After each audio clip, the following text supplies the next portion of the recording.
Good evening guys. तो कैसे हैं आप लोग। स्वागत करता हूं आप सबका यूनिवर्सिटी अपडेट्स में। तो मैं आ गया हूं आज की नई वीडियो के साथ, जो कि आप सबके इम्पोर्टेंट क्वेश्चन के ऊपर रहने वाली है। तो जैसा कि आप लोग हेडिंग में देख रहे होंगे कि आज हम बात करेंगे principle of micro economic first most important question one shot, यानी ऐसे क्वेश्चन जो एग्ज़ाम में 100% आएंगे और आप उनकी प्रिपरेशन कर लें तो आप अच्छा स्कोर ला सकते हैं। तो वीडियो को ध्यान से देखना और अच्छे से समझना। कोई बात नहीं समझ आती तो कमेंट सेक्शन खाली है, आप लोग वहाँ पे अपना डाउट्स क्लियर कर लेना।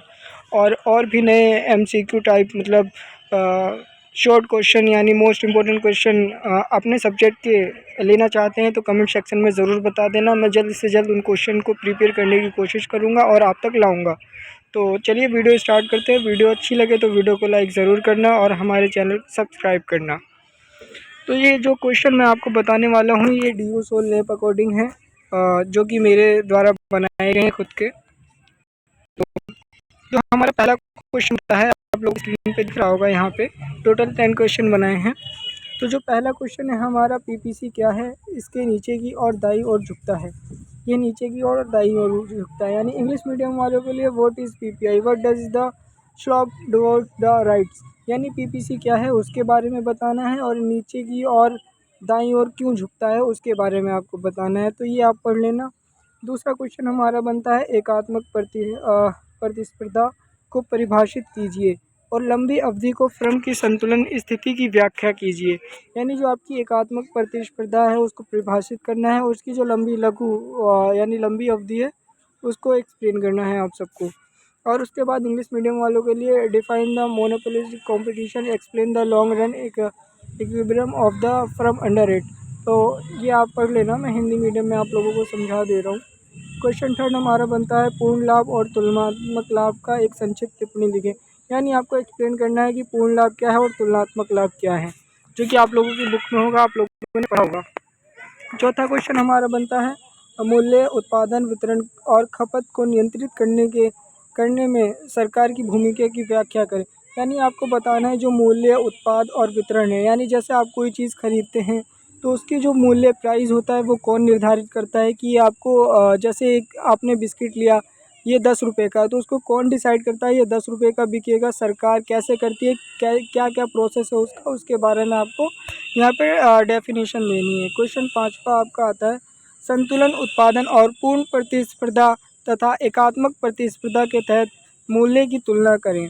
यानी संतुलन उत्पाद यानी जो वस्तु है उसकी जो कीमत है, यानी जैसे कोई वस्तु 10 रुपये की है तो उसको पूर्ण प्रतिस्पर्धा और एकात्मक प्रतिस्पर्धा के दिन मूल्य की तुलना करनी है, यानी पहले वो कम थी या ज़्यादा थी, किस तरीके से थी, उसके बारे में आपको बताना है।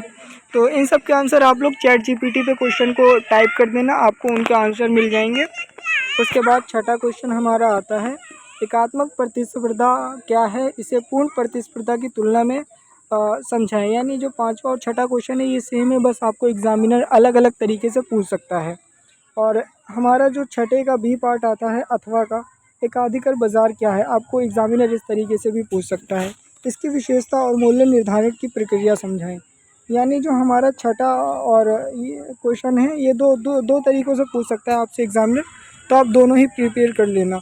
उसके बाद हमारा सातवां क्वेश्चन आता है पूर्ण प्रतिस्पर्धा की विशेषता बताएं तथा दीर्घकालीन संतुलन को समझाएं। यानी जो पूर्ण प्रतिस्पर्धा है उसकी विशेषता बतानी है। State the future of perfect competition and explain long run equilibrium, और इसकी दीर्घकालीन संतुलन को समझाना है आप लोगों को। उसके बाद हमारा लास्ट क्वेश्चन पे आते हैं, जो कि हमारा आठवां क्वेश्चन आता है मांग की कीमत लोच, प्राइस इलास्टिक ऑफ डिमांड क्या है, कैसे मापी जाती है। यानी मांग की कीमत लोच को आपको एक्सप्लेन करना है और किस तरीके से मापी जाती है उसके सारे पॉइंट्स आपको लिखने हैं। उसके बाद नौवां आता है माइक्रो इकोनॉमिक क्या है, माइक्रो इकोनॉमिक में इसके अंतर बताएं। ये मोस्ट इंपॉर्टेंट है आपका माइक्रो इकोनॉमिक वाला, ये आएगा। क्वेश्चन 10 सीमांत लागत और औसत लागत में संबंध बताइए, ये भी इंपॉर्टेंट है। ये दोनों आप अच्छे से प्रिपेयर कर लेना, इसमें आपको अंतर डेफिनेशन पूछेगा। क्वेश्चन 11वां जो कि बहुत इंपॉर्टेंट है, आएगा ही आएगा, ये आपका जहाँ तक है 20 मार्क्स का है। औसत राजस्व AR और सीमांत राजस्व MR में क्या अंतर है। यानी आपको AR और MR में अंतर बताना है, वहाँ आपको एक तालिका दी होगी या कुछ भी दे दिया होगा उसको एक्सप्लेन करना है। विभिन्न बाजारों तथा व्यवहार बताने हैं। तो एक बार मैं आपको वापस से PDF दिखा देता हूँ और बता देता हूँ कौन सा मोस्ट इम्पोर्टेंट है। तो ये रही PDF। तो आप लोग कौन सा प्रिपेयर करना है इसके स्क्रीनशॉट रख लेना आप। क्वेश्चन पहला, PPC क्या है, उसके बाद एकात्मक प्रतिस्पर्धा कर लेना। क्वेश्चन नंबर 4, मूल्य उत्पादन और वितरण की खपत। ये 3 क्वेश्चन आप लोग प्रिपेयर कर लेना। इसके बाद आते हैं हम नीचे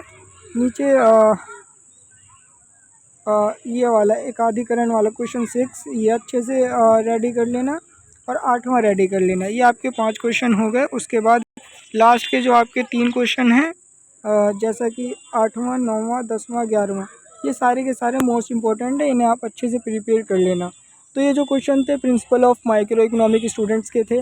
तो आप लोगों को मैंने क्वेश्चंस बता दिए हैं, जाइए आप लोग इसके आंसर निकाल लें। आपको इसका आंसर गूगल पे मिल जाएगा। सबसे सिंपल इजी ट्रिक बताऊं तो आप लोग जाएं, इस क्वेश्चन का स्क्रीनशॉट लें, गूगल से इसके टेक्स्ट कॉपी करें और चैट जीपीटी पे जाके टाइप कर दें DU सोल नैप अकॉर्डिंग इसके आंसर बता दो। वो आपको सीक्वेंस वाइज, पॉइंट वाइज सारे आंसर आपको दे देगा। इसी तरह जो भी मैंने क्वेश्चन बताए हैं आप उन सारे 10 क्वेश्चन की प्रिपरेशन कर लें। 100% बता रहा हूँ, आप लोग अच्छा मार्क्स स्कोर करोगे और फेल होने की कोई गारंटी नहीं है, आप पास होगे, ये मेरी गारंटी है आप सबसे। तो वीडियो अच्छी लगी हो तो वीडियो को लाइक ज़रूर करना और हमारे चैनल को सब्सक्राइब कर लेना। नेक्स्ट वीडियो मैं किस टॉपिक पे बनाऊँ आप लोग कमेंट सेक्शन में ज़रूर बताना। मिलते हैं नेक्स्ट वीडियो के बाद। धन्यवाद।